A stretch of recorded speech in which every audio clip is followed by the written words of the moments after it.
It was 20 seconds ago, tie game. We wanted to be really aggressive and try to force them into something quickly, knowing that you might foul like Mo did, but they were on 1-1. So I thought there's a little pressure. They went 1-2, and we were just wanting to take it on the run in our little blood set, as we call it. And we fumbled it around a little bit. We still had a timeout. We could use it, but they got scrambled out, left Jabe open, and he buried a really big shot, really helped his confidence, help our team's confidence in close games. And then they made us earn it the last 3.1 seconds, trying to get that right.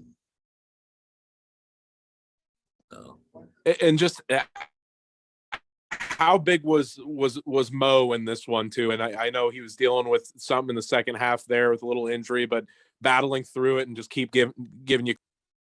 Yeah, no, he was tremendous. Just really from the get-go, just really aggressive on the glass. And he's getting doubled every game, and we didn't handle the double as well. We didn't make him pay as much as even against Baylor.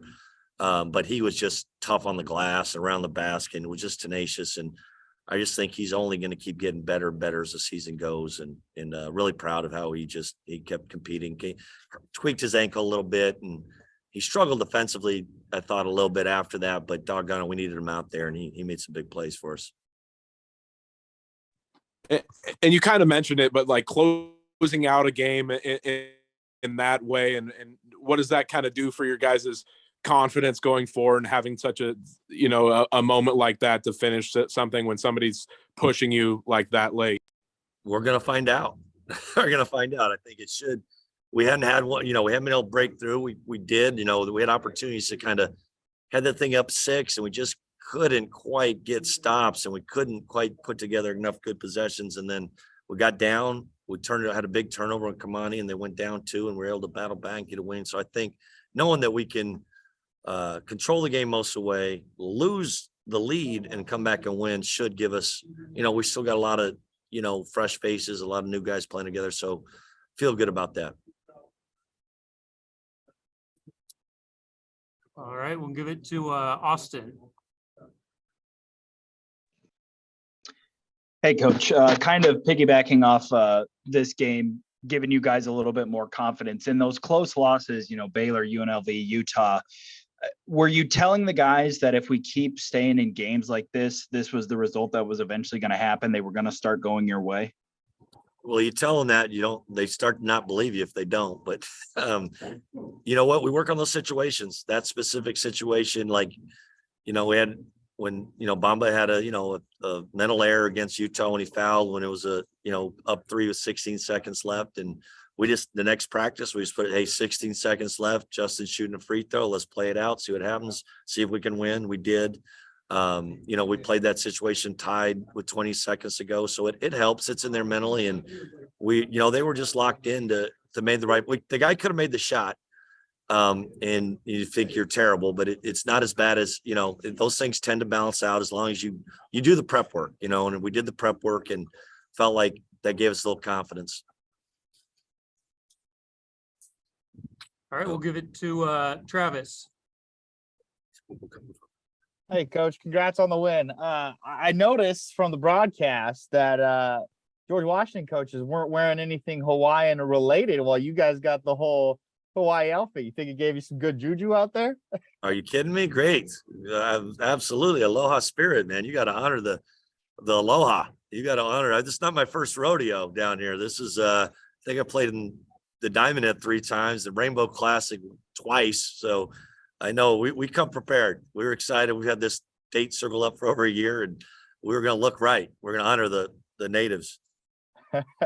Coach, I know obviously Jabe dealing with the injury this season, not ideal for him. What do you think today this shot does for him moving forward? Do you think it gives him some confidence?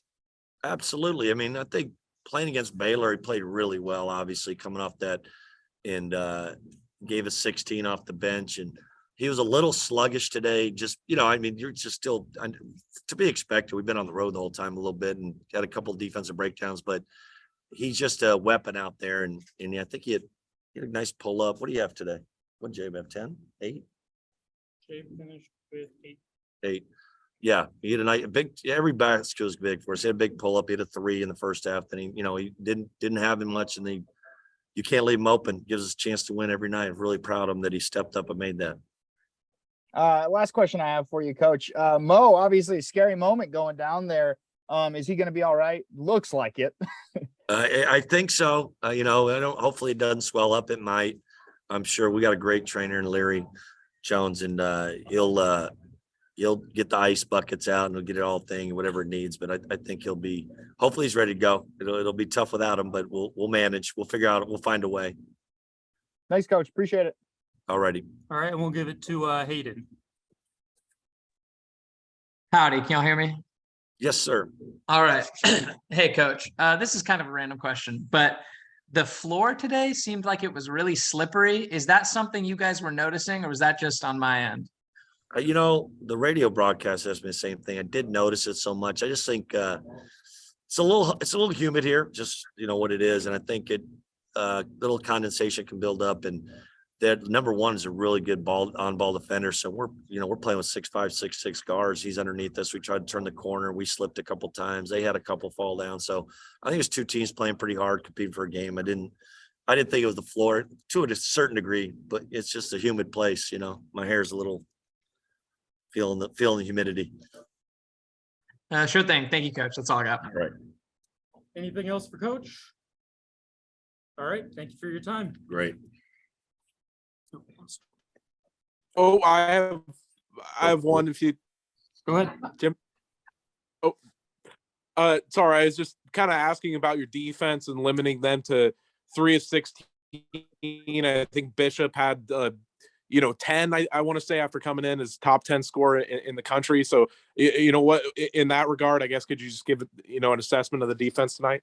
Defense was tremendous. They had both those guards, Adams and Bishop, really good. They made a little adjustment starting Clark so they could put pressure on us that would help them defensively and bottled us up a little bit. So, we were extending our pressure or extending the ball screen coverage probably too far out. But we were saying if someone's going to beat us, it's going to be the other guys. And we did a good job. And then, how much maybe you talked about this stretch and traveling, and how much maybe, I guess, with the offense, what's maybe your priority going forward to smooth out there? No, I would think that definitely, it's, with two things, a little fatigue possibly, but we're not a super confident team yet. Like we're a little bit of we might hit, if we stretch it out, make a bunch of three, we feel good. We're yelling boom over there, but we miss a few. We tightened up a little, and I think it's just breaking through and learning to overcome that. I mean, like I thought DJ hit a big three to put us up 3 early in the midway through the second half, and then he had 2 other really good looks he didn't make, and then he turned down one that I'd wish he'd come on. We call his numbers like you made one. We need you to make them, but I think that a little bit with getting Andre and Jay back. They're still not. It changes your team when you get 2 guys back off injury and your chemistry and your flow offensively. So maybe that's some of it too. But winning always seems to cure a lot of issues. And last thing for you, I noticed that Mael's not out there and I guess not listed on the roster right now. What can you tell us about his situation? He's got some personal thing that he's tending to that I'll talk to him, get more definitive what's going on. But he just needs a little break right now.